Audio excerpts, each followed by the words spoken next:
Alrighty. Good morning, all. Welcome to the last day of the Nebulas 2024.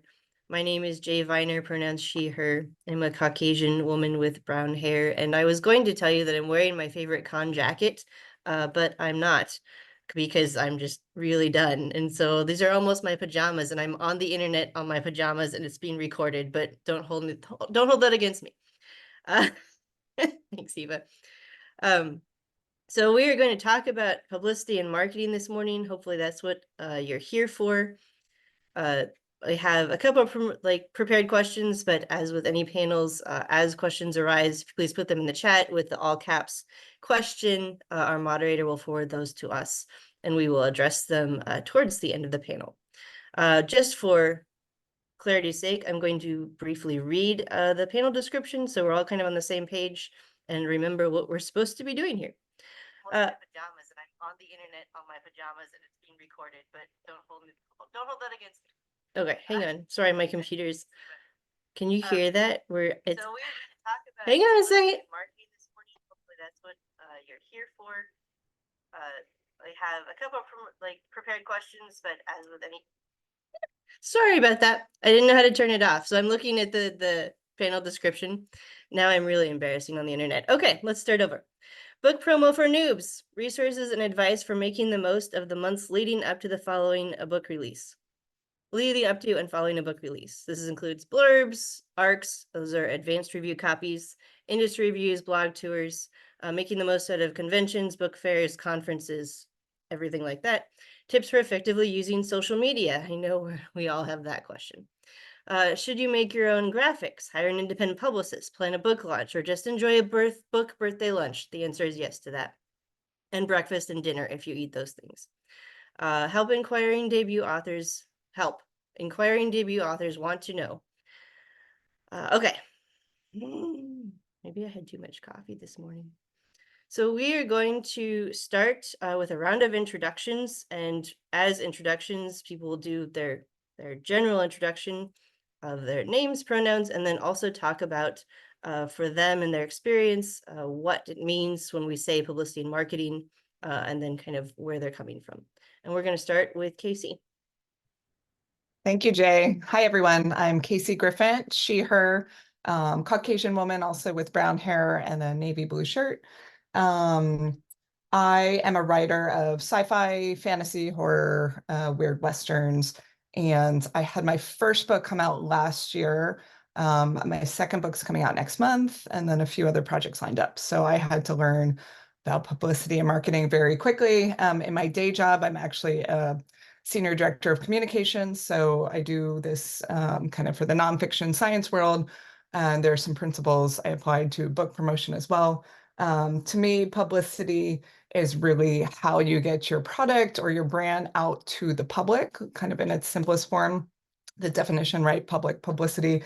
Some people do distinguish it from marketing, which is where you're really paying for something like an ad, versus publicity is ways to get other people to talk about your book and brand. That's sort of how I see it. Everybody defines it a little differently. For our purposes, I think anything we do to generate buzz around the book would count here. So next up, let's go with Eva. Hey, yeah, sure. I'm Eva L. Elesige, and I've written a fantasy space opera trilogy called Bones of Starlight. Also short stories in very different genre themes and some poetry too. I also used to be a freelance article writer, and so I sometimes do things like bios or writing services, but I'm focused on novels these days. Finishing up the appendix for Bones of Starlight, and as far as publicity and campaigning goes, my philosophy that I sort of put foremost is make it part of living the dream, make it all fun, make it satisfying in the doing, because I would be only so willing to sort of pour resources into something that felt like it might just dissipate. So yeah, getting out in the world as part of the plan, but also when I create swag, it's something I want. It's something I'd love to see. Just fulfill that moment of seeing my own name on something by putting my own name on something and then giving it to other people. But yeah, some cards that I've made were really satisfying to give out. Or this is my thermos. My branded thermos with my autograph on it, very Gucci. But it's my favorite thermos.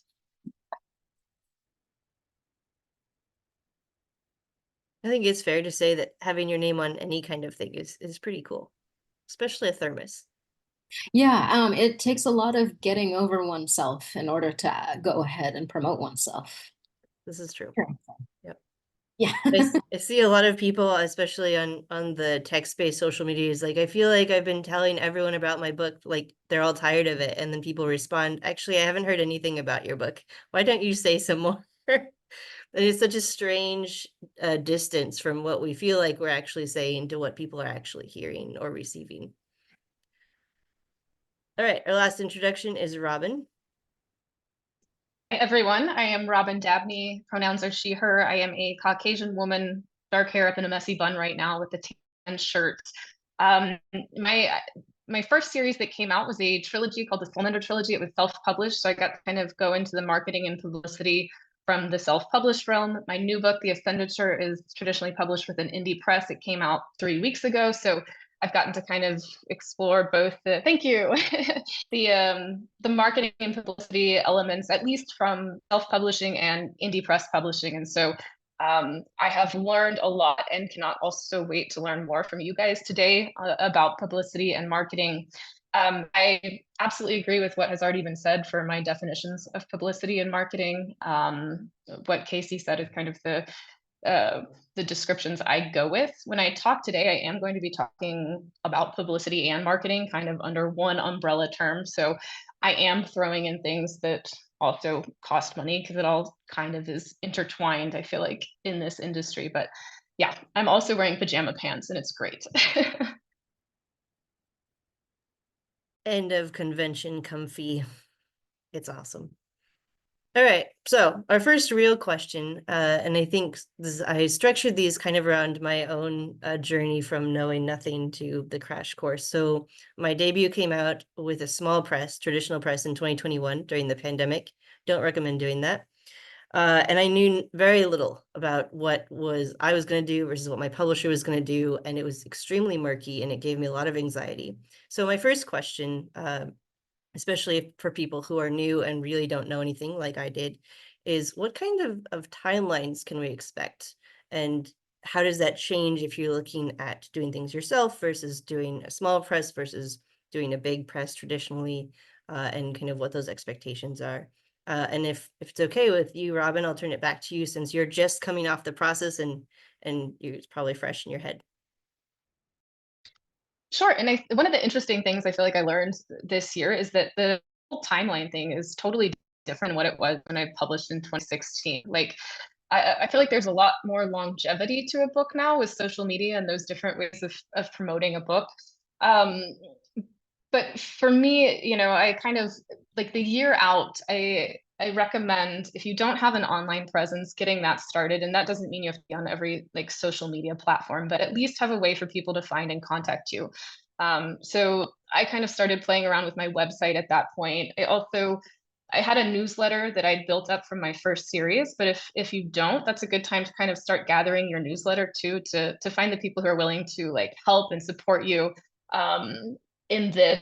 And yeah, just kind of start making a plan for what you want to do about a year out. Now, this can obviously be different for everybody. 3 to 6 months out, I started gathering blurbs from other authors, trying to find the people who are going to help support and promote this. Also kind of contacting any ARC readers or, your street team, people who may want to give you early reviews. I also contacted podcasts and influencers at this time. It's kind of early, but people are really busy now. So I feel like they really appreciate when you contact them enough in advance and don't say, can you get this to me in a month? But you're like, oh yeah, you have 6 months. And then you can nudge them because of course people forget. But I feel like kind of in that, let's say 3 months to a year is this nebulous time to just like get your stuff together, let's say. And then the 1 to 3 months is when I kind of check in on the connections I made, and that's when you start also scheduling in-person events. But this can also be farther in advance. I noticed some stores say 3-month minimum to contact before they have an in-person event. So you really want to kind of see what people's guidelines are and start looking at what they require. Because I started looking at one point for some indie stores to contact, and I was under the 3-month mark, and so I was no longer eligible to have a reading in their store. So really figure out where you want to go and get that set up. And yeah, for the launch then, you're hosting events, and as Eva said, this should all be fun. I think one thing is we put so much pressure on it, and we want to do everything at the right time and all of that. And I think you do the best you can. And if you miss a deadline or you screw something up, you just have to like let it go. And yeah, the other great thing is there's so many online resources. You can just Google what I need to do for a launch. And there are probably, I don't know, hundreds of blogs or places from Publishers Weekly and whatnot that actually have great information on what to do. So I want to follow up with that. So everything you mentioned, you said so things that you personally were doing. What has your publisher done? And how did that conversation work? So yeah, good question. I am with an independent press, and so they will help boost anything I do. They do also contact like the trade reviews, Kirkus and Publishers Weekly, but I was responsible for doing basically the same publicity I was doing when I was self-published. And I think that's an interesting thing is at this point, and for folks who are traditionally published with the Big Five, they may have a different experience. But I sat in with a meeting with the Authors Guild this year in this Launchpad program for Publicity, and there was a lot of trad Big Five authors who were saying, unless you have a big name, even in those circles, you're kind of doing a lot of your own publicity. So yeah, I say there's absolutely a lot of help, but the publisher does say, we will boost what you do. If you contact us and say, I need you to reach out to these people because they may listen to us more, I will do that. But generally, we are pretty well on our own for planning our own campaigns still. Ready, thank you. We'll jump to Casey next.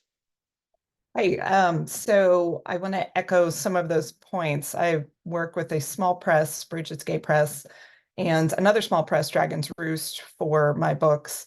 And for those starting out, I would say talk to your publisher, like let them know what you want to do. And in most cases, they'll be like, great, go ahead. As Robin said, we're here to support you. Their resources are very limited. So they cannot do typically they cannot do full publicity campaigns, marketing campaigns. My experience has been they will send the book to kind of these higher tier review places where it really is the publisher who needs to send the book and not the author. But as far as a lot of other activities, reaching out to bookstores, book bloggers, they're both like, just, yeah, go ahead, because they don't have the time or resources. So I would let them know, hey, here's what I'd like to do. Is that okay? Just so we're all on the same page. Robin's timeline, I totally agree with. I would say some bookstores I ran into, even virtual readings, they were booking 6 to 9 months in advance. So I would suggest reaching out for those events that you're looking for earlier. For my first book, I went really hardcore and reached out to pretty much any bookstore in the country that would do a virtual reading that was interested in speculative fiction. For the most part, you don't usually hear back if you have some sort of local connection. I did find the most luck with my local indie bookstores, my local Barnes and Noble. They're happy to promote local authors. Something else I did that was very helpful when planning events was to group others. So for example, if you're a member of a local writers organization, you can see if there are other authors who also have a recent book or upcoming book, and those tended to go very well. It is hard as a new author to get people to come to a signing, right? I found the first book events worked really well. My friends came and network. But by the fifth one, you know, the audience was sort of dwindling. Whereas if I could get other authors and we sort of mix it up, we did a lot around horror themed. I'm a member of the Horror Writers Association here. That I found worked very well. It also takes the pressure off, right? It's a few other people. You can have an interesting conversation. So I definitely recommend doing that. As far as reviews, those are really powerful tools for your publicity campaigns. So I would just go through Instagram, Book Talk, see who is kind of reading the types of books that I was writing. So for my first book, it's a weird Western, which is a very specific genre. So I would look at kind of fantasy authors and horror authors who maybe were interested in this cross-genre topic. And you just politely send messages, right? DMs, be familiar with their work and don't expect a response is my other tip. Like, don't badger them. If they're interested, they'll respond. Otherwise, just move on. I would say probably 20% was my response rate for just those cold calls, reaching out. Those I think are really key to do early in the process for sure. Thank you. Next is Eva. Yeah, really, when it, like you're saying that when responses come in their own time, it is, you know, it's all a collaboration. So it's an exciting collaboration on creating something for others to enjoy in the world of culture and for all time and whoever they are. So it's we all have a different piece of the great work. I make things, I give people options to participate in what I'm making.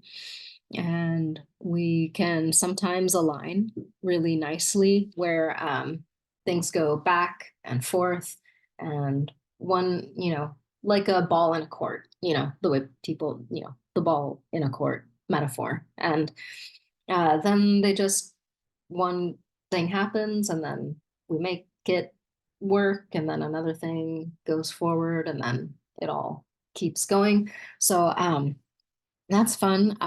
Working with like my distributor has been a breeze. They're amazing. They're so great. Wow. They're a huge company that has a functioning system, which is nice. It's amazing. It's, you know, heartwarming how how I can practically take them for granted, but not really, because it's actually, I can tell that it is a company with real people working there, which is Ingram. You know, I have Ingram distribution because my books are print on demand, which is its own different cool set of timelines for having books and selling out of books. And I've generally worked in small quantities.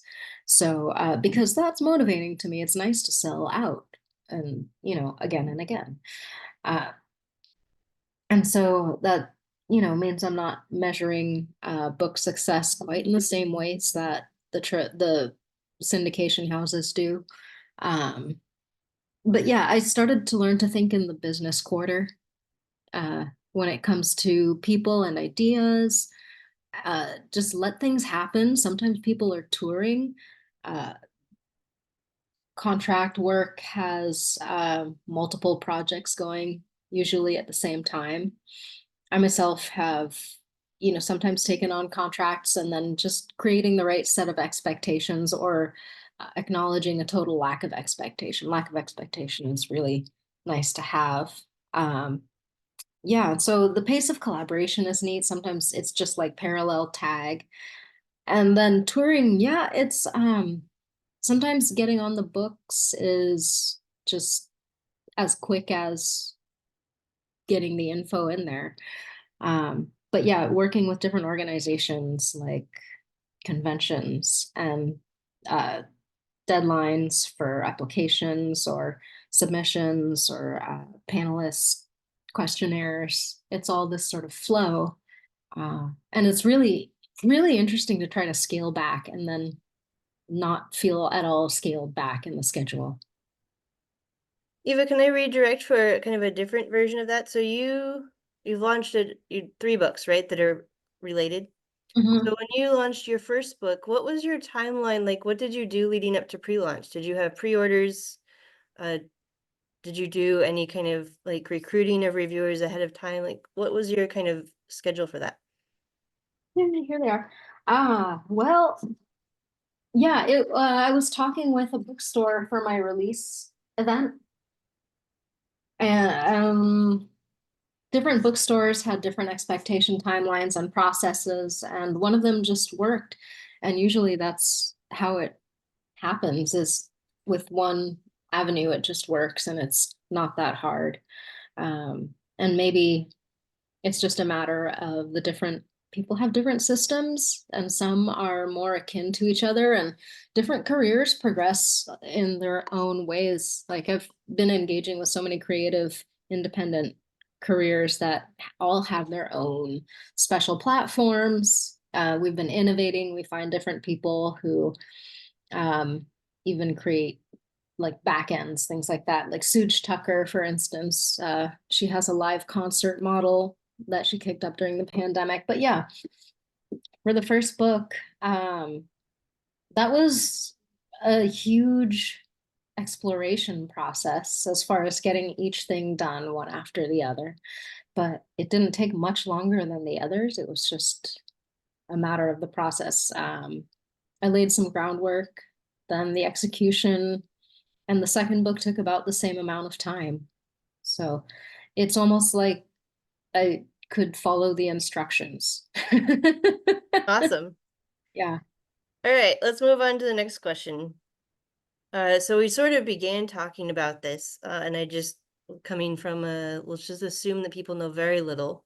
When you are preparing to launch a book, who do you partner with? And so I think we've kind of addressed like what people can, like what the author can do, but what are strategic connections that you might either spend money on, or how you reach out to influencers, and kind of give us a little bit more detail about that. And maybe if you like, just to kind of cut through the clutter, like your most important relationship that you found in the process.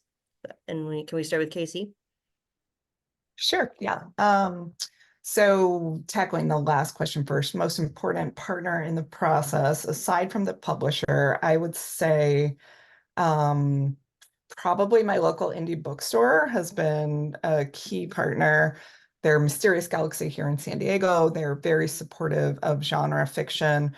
And yeah, they're great. So for me, making sure I can have a launch event with them is probably my number one thing to do.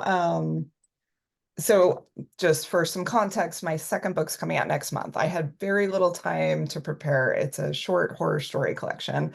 The timeline to acceptance to publication was short, and I was planning another conference that happened last weekend, so I've had no time to plan. Right, so now I'm kind of prioritizing what are the key things I need to do quickly. One was, again, Mysterious Galaxy, partnering with them, making sure I could get a launch event. The launch event is in August. The book comes out in July. Totally fine. Like you don't need a launch event the day the book comes out, right? It's nice to celebrate, but I would say having at least one key event is very helpful. The other thing I made sure to do in the shortened timeline is reach out to just a few bookstagrammers that I thought would be interested in the book.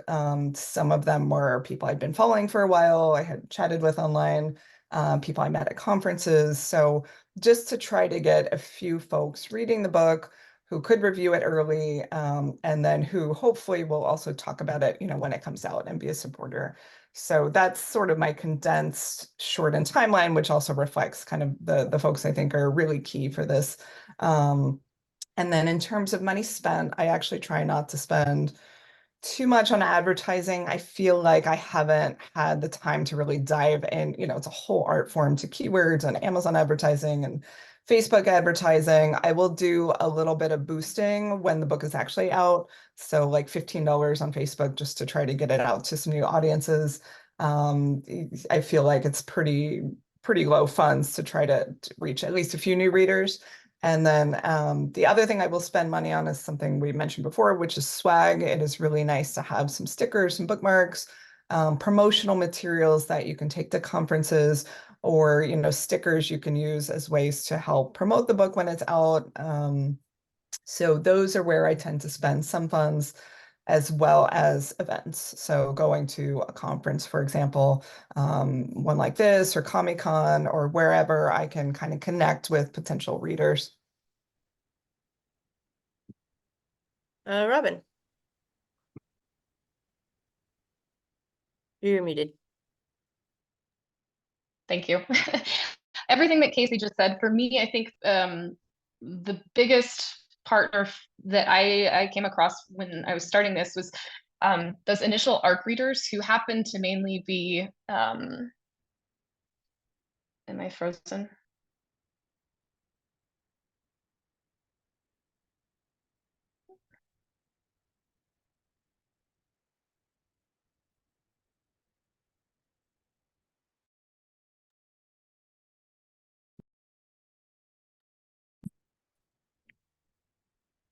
Are we waiting on something?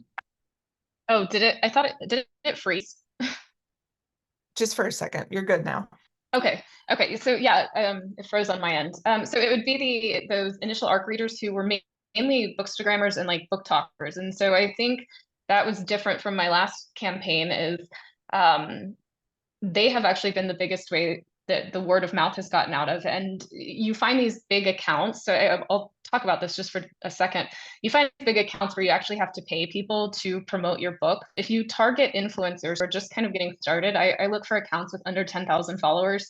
And you contact them. So many of them are excited. They want to build their following. They want to build their brand, and they will read and review your book and post beautiful photos for the cost of an ARC and shipping. And a lot of them will also take e-ARC. And so and what you do to contact them is just, you can find an email address or a message button, write a nice message. And as Eva said, and so did Casey, you send this message and then you leave them alone. You don't pester them. They owe you nothing. Even when you send them the ARC, they don't have to read and review it. So yeah, that's one of the things. You can hire a publicist. Publicists are expensive.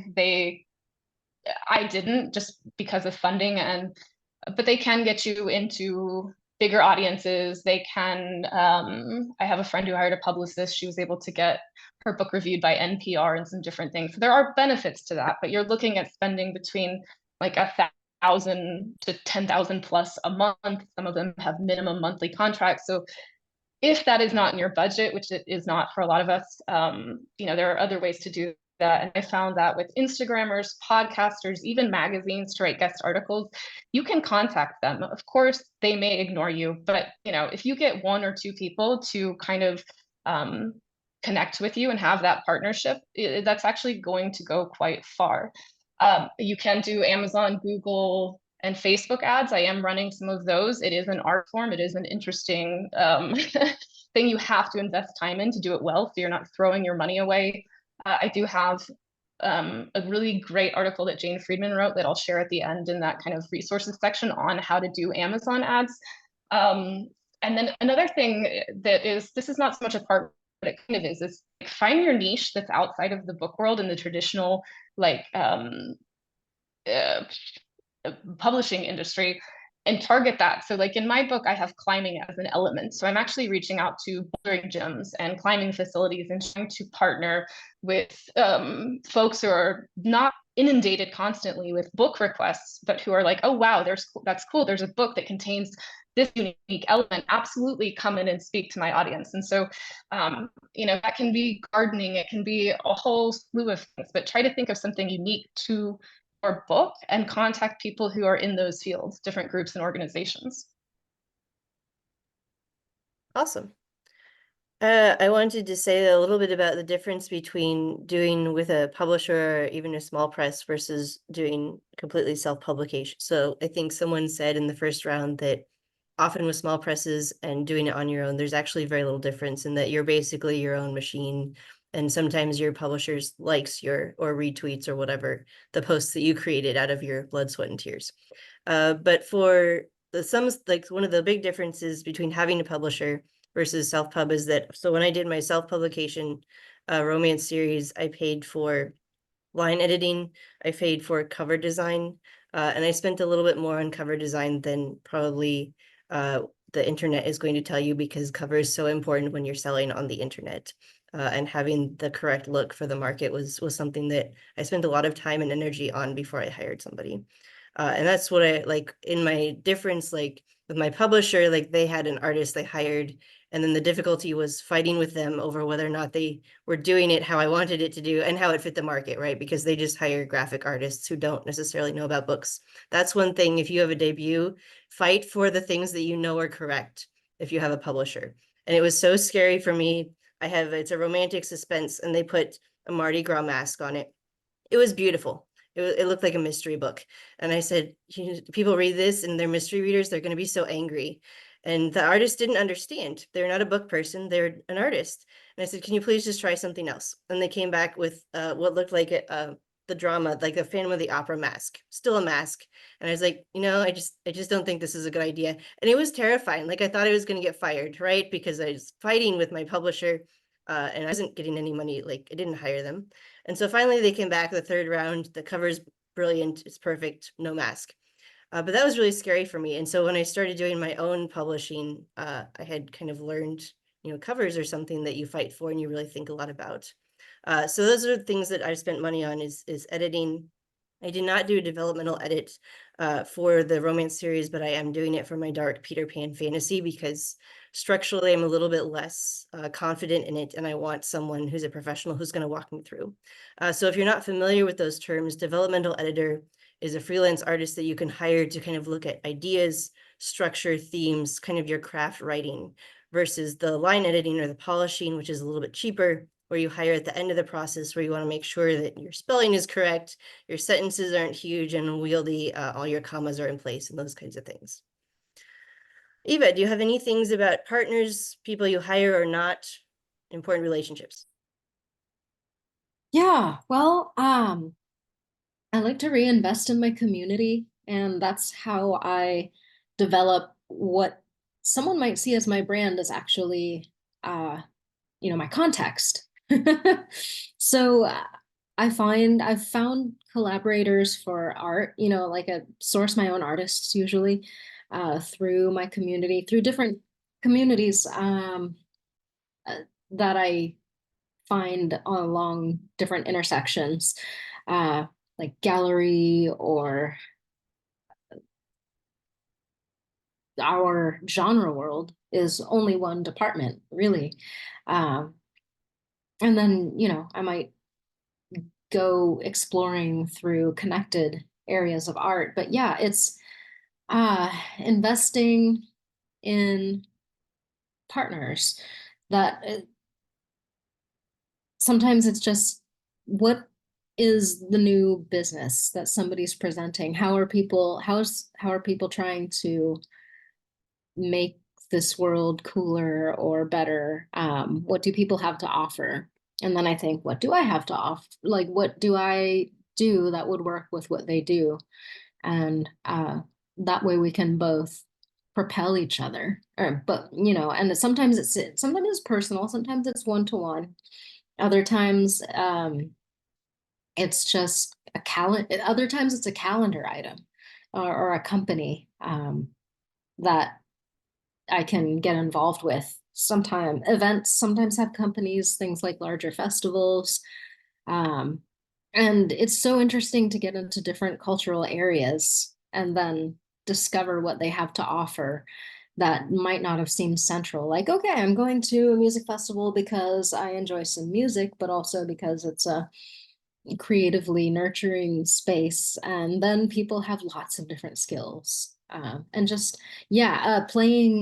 playing phone book or directory anywhere where people seem interesting in a group is one of those ways to just open up a lot of possibilities for an event or a cool item or a service or a market that the story might reach. And yeah, authors have super different styles of their groupings that they're, our own associations or companies. Yeah. Can I jump in and just add something to the end of that question? One thing that with my first series that I found really helpful was that any author can go to Comic-Cons across the country and they have this thing called like Authors Alley, and you can get a table and you can go there. I think a lot of people sometimes think it's just if you have like a well-established name or brand that you're able to participate in these things. But I actually found a lot of my original fan base from going to different small Comic Cons too. So they're not as expensive. It's not as heavy an investment.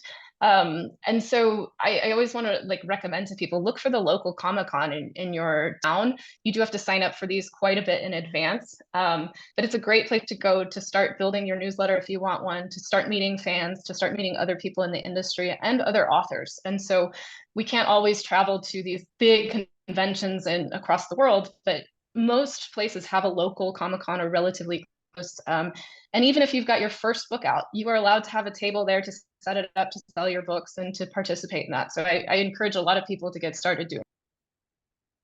Yeah, and those are very genre specific, right? So because the published books I have right now are romance, I spend a lot of time at romance writers conventions and reader cons, which are two different things. And generally, if you think of yourself like readers are more likely to be in the market of buying books than writers who are more interested in making a connection with you professionally. And so you can kind of balance those two values in your events. And I think that's really awesome. All right. So the next question, I'm going to combine kind of two thing we planned on and thing that I was thinking about while we were talking is what is the thing or two important things that you wish you had known along the way? And I want to combine that as an and or with what do you think you've done that's made the most difference in supporting your book? And let's start with Casey. Okay. So I think in terms of kind of learning experiences, what I might have done differently or advice I give, I think it's important to understand you don't have to do everything because there is so much to do. So my approach for the first book was I did try a little bit of everything, right? So the conferences, the podcast, the events, the online readings, the newsletter. It was a lot, and you will get burnt out if you do that every time. But in doing that, I could figure out my own comfort level, what I enjoyed doing versus what just felt like I dreaded it. I didn't want to do it. So I think for anyone who's doing publicity, try it all out. And if you really don't like something, you really don't like Twitter, you really don't like doing an interview, you don't like podcasts, you don't have to do it. There are other ways to get your book out there. For me, as Robin mentioned, you can go to these tables at conferences or cons and sell your book. For me, I actually had a really hard time doing that. Like, I'm not good at selling my book in person. Online, yes, I can, talk about it and rave about it, whatever. But in person, I just had a really hard time doing that. So I improved, but it's not my favorite thing. So I do put more time into podcast interviews, for example, or social media. So yeah, I would say try a little bit of everything. Don't feel pressured to do it all. Figure out what you like, what you're good at in terms of marketing, and stick with that. So you don't have to do everything. And then the other thing I think I learned, and I would suggest to others, touches on the social media point that we talked about briefly before, which is there's kind of a sweet spot of promotion digitally and on social media. You don't want to do too much. You don't want every single post to be about your book, right? But you also don't need to be afraid of oversharing because most of the social media platforms, they're only showing your post to 2%, 5% of your followers. So you need to assume that people actually aren't seeing a post, right? So it's okay to post more about your book. There's some rule of thumbs out there, you can do 1 out of every 4 posts is promotional. So something like that where you are promoting your book fairly consistently. Again, not every single post because people don't want to follow an account that is just copy and paste, your ads. But don't be afraid to shout out your book as much as possible, especially during any pre-order period, especially when that book is out. The other thing I see people do is they don't post about their book until it's out, which you also don't want to do that, right? You don't want people to be surprised that you have a book coming out. They should know it's kind of coming. And you can share, the cover reveal. You can share your excitement. You can share the pre-order. You can share in a lot of different ways. That doesn't feel too salesy, right? That it's more your genuine excitement and wanting to get it out to the world. Thank you. I just wanted to piggyback off of that, what you're saying, you don't need to do everything, because we had a question in the chat about newsletters. And so there is a reasonable hate of newsletters. And I just wanted to say that while you can choose to do everything, one of the reasons that people talk about newsletters so often is that it's a thing that you own. So as opposed to gathering social media followers or almost any other kind of online based communication where you're tracking people, the newsletter is the only way that you have a reliable direct link to them that isn't going to change with the times. And so that's one of the things that people say, well, even if you're not sure that you're going to do a newsletter, start collecting email addresses, because you can't guarantee that you're going to be able to find that person, or the other communication platforms are going to be the same whenever you need them. So that's what we'll say to Nicole's question about newsletters. I All right, totally Eva. agree. Oh, Yeah. thank you. Sorry, I was just going to say, I do think the newsletter is actually the one you do need to do. Even if you don't have a lot, even if you don't have a lot to say, you just kind of start it because it's the only way you own your audience, so to speak, right? And you can track that. Eva, what about you? Sure. Well, curiosity and willingness. It's you don't have to do everything, but it's only everything. But you can do everything. It's actually it's everything isn't too much. If it were too much, then it couldn't happen. But everything can be possible. There have been some really great moments where it just, I just fell back and thought like, yep, everything was possible. um, so it sometimes just not missing out on something is good. It's possible to have the joy of missing out too, but um, it just seems sometimes it's a mental trick to lessen um, what's possible because it's all there. So when I first came to the realization that the dream would cost everything, I realized everything is what I have. I certainly don't have more than everything, but I don't have less than everything either. So yeah, that's exactly what's in my pockets. And yeah, it is possible to just kind of embrace the uh, opportunity. And yeah, that's so curiosity as a matter of exploring avenues, and then uh, willingness, and what specifically has helped me the most, either conventions or social media, maybe. Helped, harmed, I'm still going. Maybe my website, actually, the serialization kept me going. But yeah, it's a little bit of all that elbow grease. Website is a good point. So that's also something that you own and you control, that doesn't change with whatever fads of social media, and it's really useful to have. Robin, things that you wish you'd known, great choices you made. Sure.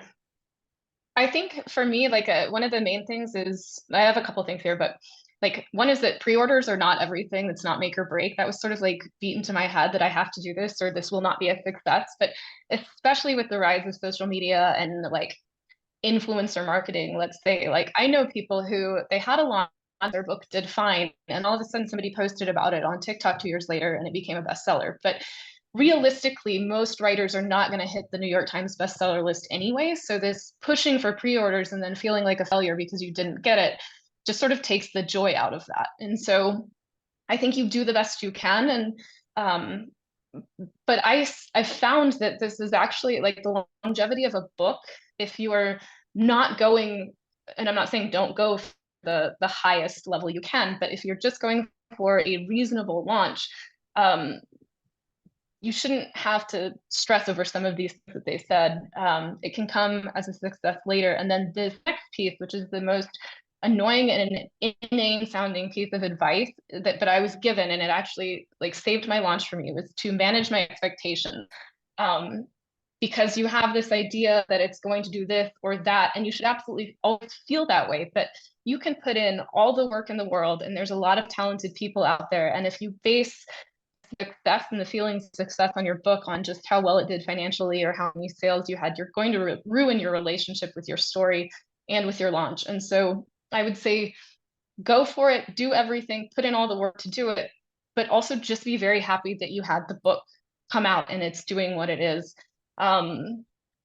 Yeah, and I'll answer obvious question that they just asked. What is the platform I had the most engagement with? And for me, it's Instagram. I found that the people on Instagram, Bookstagram, have been really receptive. They like to follow authors on Instagram, probably other platforms, but that's where I've had that success. And so that's another thing, is find that platform where you're getting the most engagement. And if you are only going to use one form of social media, stick with that one, because that's where your readers are and they want to find you. I Yeah, have Eva. a little point about that, about a social media platform. There's sort of no wrong way to reach me.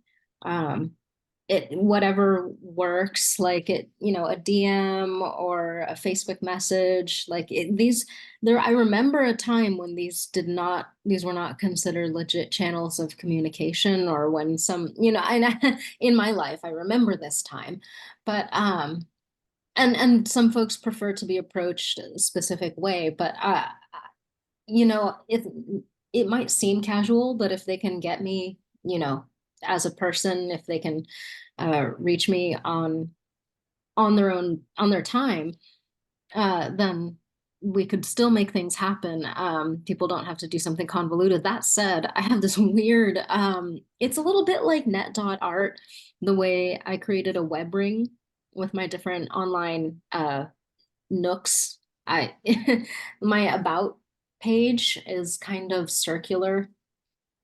Different about pages link to different sites, and I followed my own about chain, and it ate its own tail like a robber rose. But at that point where it eats its tail, it's possible to look off to one side and find, the basic contact info, which is publicly available practically everywhere, I feel like. Anyway, that's my Byzantine monogram, my encoded Byzantine monogram of web presence. But actually, I feel like I'm a really accessible person. And so being accessible over social media directly by messaging, and then getting records to email where they can remain as in file, then yeah, a lot of things can just happen without requiring official channels.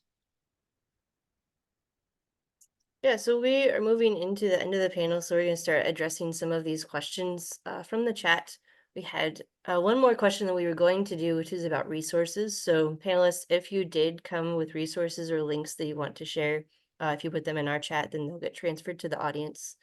I wanted to, well, just since we're answering the social media question, I'll say that I have spent a lot of energy trying to make social media work for me, and it has not resulted in book sales, although I have a lot of relationships with people who have ended up really liking my book or have been part of my professional life in other ways, especially authors. So that's something to think about, that you're not always necessarily selling things. You have a lot of different ways you can social media use whatever to your advantage. But I have found a lot of success in Facebook reader groups and groups for advanced review copy, like people who are just readers who want free books, and in exchange, they're willing to do Goodreads reviews or Amazon if they can make it work. And I've had an absurd amount of responses from that. And they're probably the only reason I have reviews on my romance series. Casey, before we go to other questions, do you want to shout out a social media platform that's worked for you?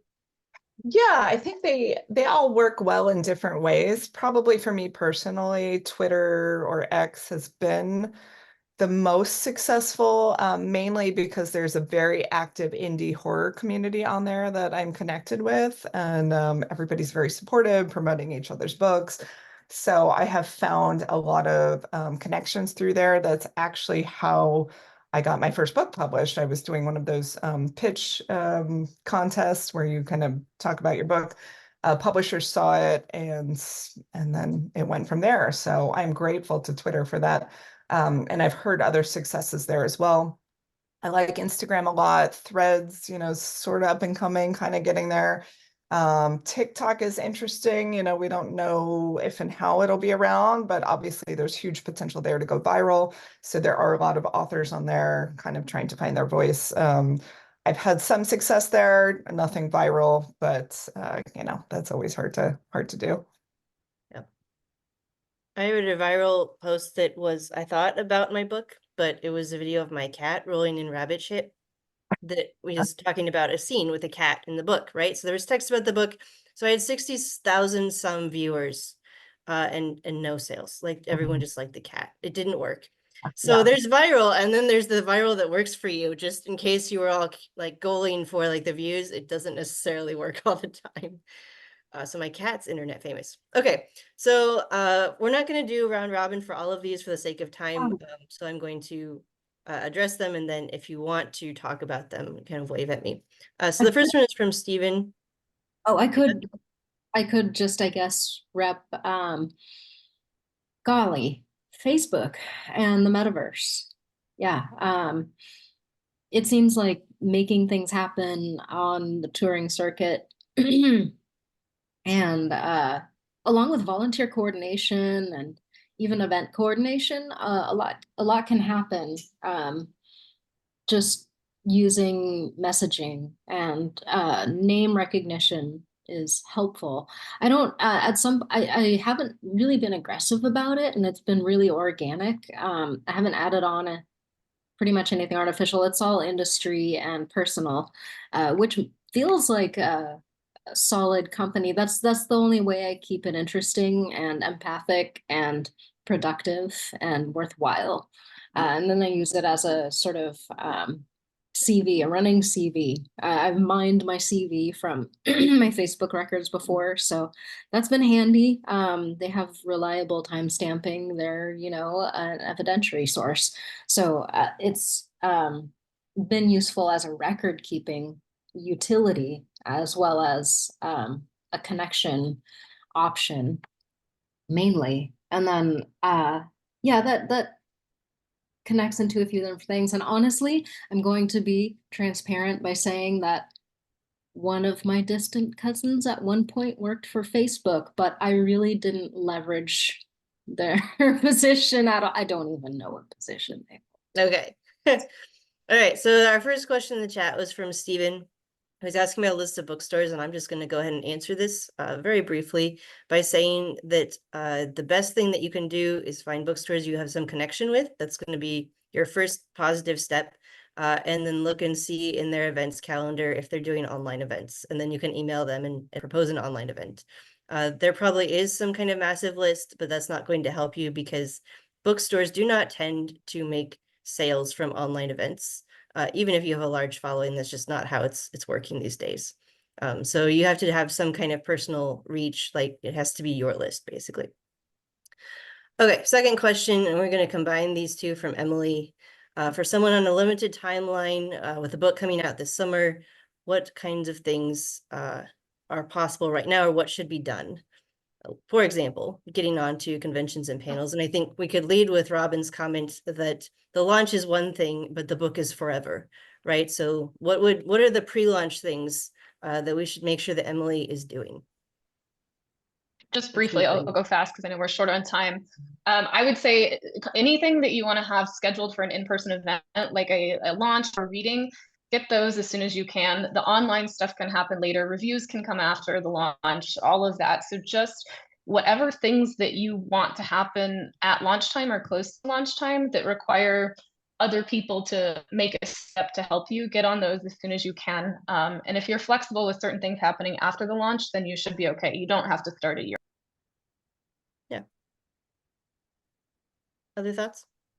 Yeah, sure. On launch, really take the most copacetic route, the least conflicted, the least confusing, the most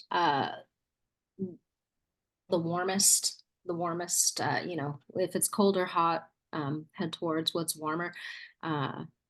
It's sometimes as good as, like, sometimes the person I need to talk to is right there and they're on the level, and we make that exchange, and it's that simple.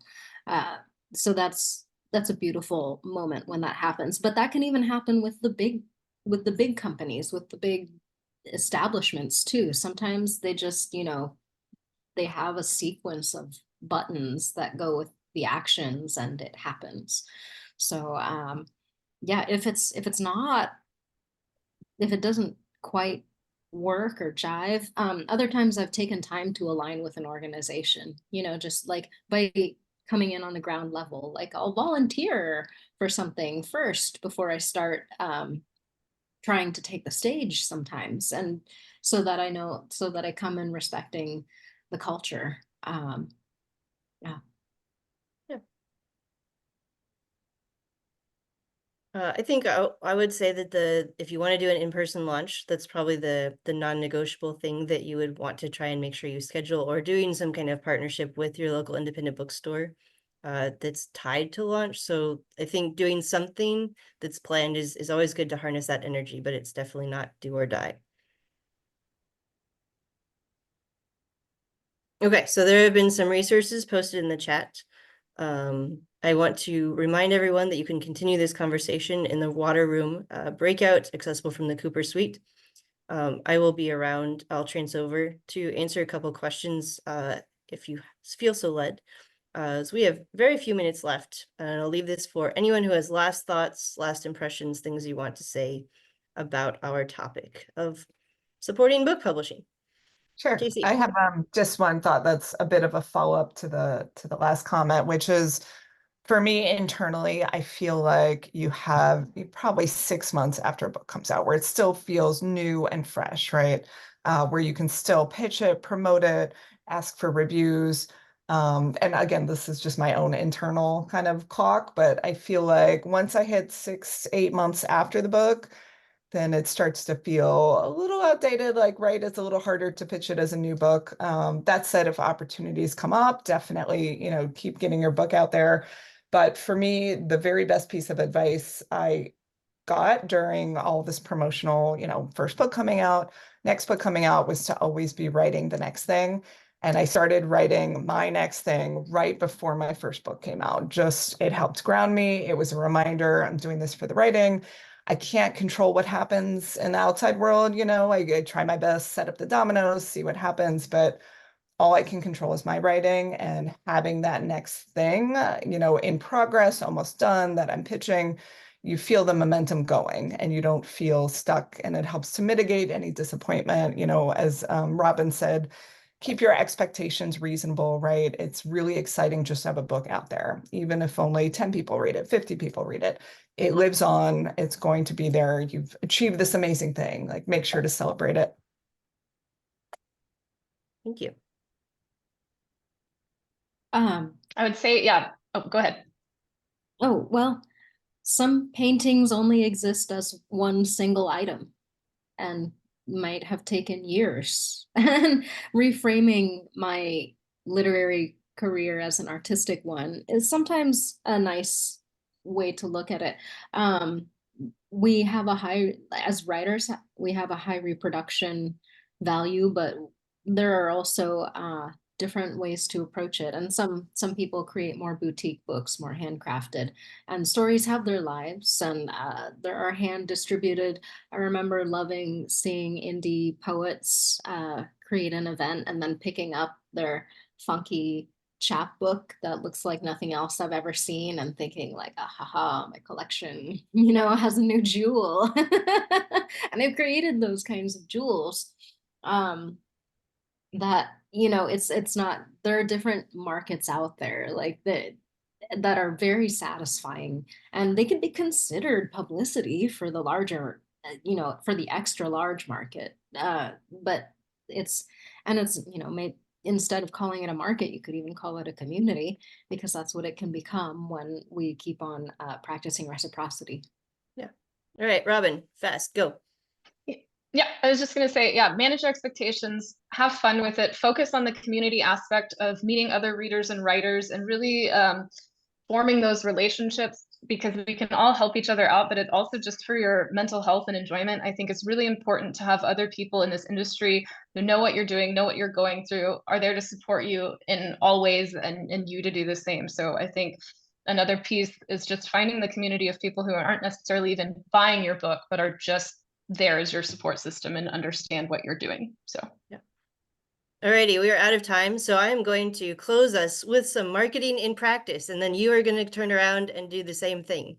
So I am Jay Viner at jviner.com, and I have created for myself, that I sometimes share with cool people, a checklist for launches of a timeline and things that I do, and kind of explain for people who are trying to figure out what it means for these terms and things we've thrown around, that you can have if you subscribe to my newsletter. So all you have to do is go to jviner.com. And I think even our moderator put it in the chat. So you don't even have to spell my name. It's just right there for you. And then you can always unsubscribe to the newsletter covertly if you don't like me, but you still got the free thing. This is marketing and you can do it. It'll be okay. See, shameless promotion. Casey's laughing at me, but it's scary, right? Like it's a really horrifying thing. I'm actually an introvert, you can't tell, but I'm going to do this because I believe in my work and I believe in you, and you can do this also. I will be in the Cooper Suite. Thank you for coming. Have a good day. Thank you.